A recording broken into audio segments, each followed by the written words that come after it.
Ika-23 Kabanata. Ika-6.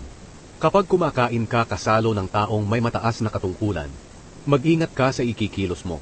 Kung palakain ka, pigilan mo ang iyong sarili. Huwag kang magnanasa sa mga pagkain kanyang inihanda, dahil baka iyon ay pain lang sa iyo. Ika-7. Huwag mong pahirapan ang sarili mo sa pagpapayaman.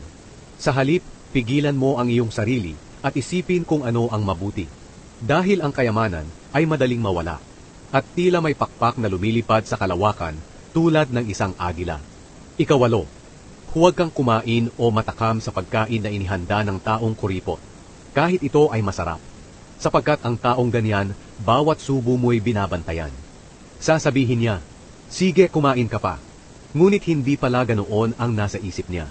Kaya lahat ng kinain mo'y isusuka mo, at ang mga papuri mo sa kanya ay mababaliwala. Ika-9. Huwag kang magsasalita sa hangal, sapagkat ang sasabihin mong karunungan sa kanya ay wala ring kabuluhan. Ika-10. Huwag mong agawin o sakupin ang lupa ng mga ulila sa pamamagitan ng paglilipat ng mga muhon na matagal nang nakalagay, sapagkat ang kanilang makapangyarihang tagapagtanggol ay ang Panginoon. Siya ang magtatanggol sa kanila laban sa iyo. Ika-11. Makinig ka kapag itinutuwid ang iyong pag-uugali, upang ikaw ay matuto. Ika-12. Huwag kang magpapabaya sa pagdidisiplina sa iyong anak. Ang tamang pagpalo ay hindi niya ikamamatay, kundi makapagliligtas pa sa kanya sa kamatayan. Ika-13. Anak, matutuwa ako kung magiging matalino ka, at karunungan ang mamumutawi sa iyong mga labi. Ika-14. Huwag kang maiinggit sa mga makasalanan. Sa halip, igalang mo ang Panginoon habang nabubuhay ka. At kung magkagayon, ay gaganda ang kinabukasan mo, at mapapasa iyo ang mga hinahangad mo. Ika-15. Anak, pakinggan mo ang itinuturo ko sa iyo. Maging matalino ka at sundin mo ang tamang daan. Huwag kang gumaya sa mga lasenggo at matakaw sa pagkain, dahil ang gaya nila ay hahantong sa kahirapan. Tulog lang sila ng tulog, kaya sa bandang huli ay magdadamit na lang sila ng basahan. Ika-16. Makinig ka sa iyong mga magulang, sapagkat kung hindi dahil sa kanila, hindi ka naisilang sa mundong ito. Huwag mo silang hahamakin kapag sila ay matanda na.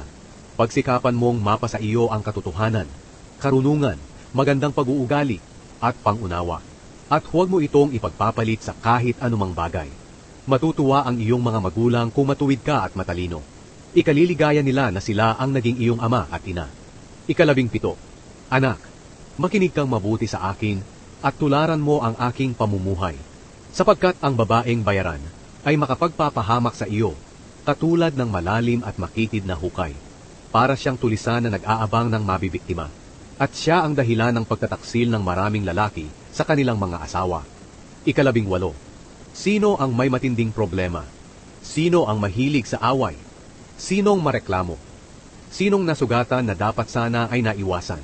At sino ang may mga matang namumula? Sino pa kundi ang mga lasenggong sugapa sa iba't ibang klase ng alak? Huwag kang matakam sa alak na napakagandang tingnan sa isang baso at tila masarap.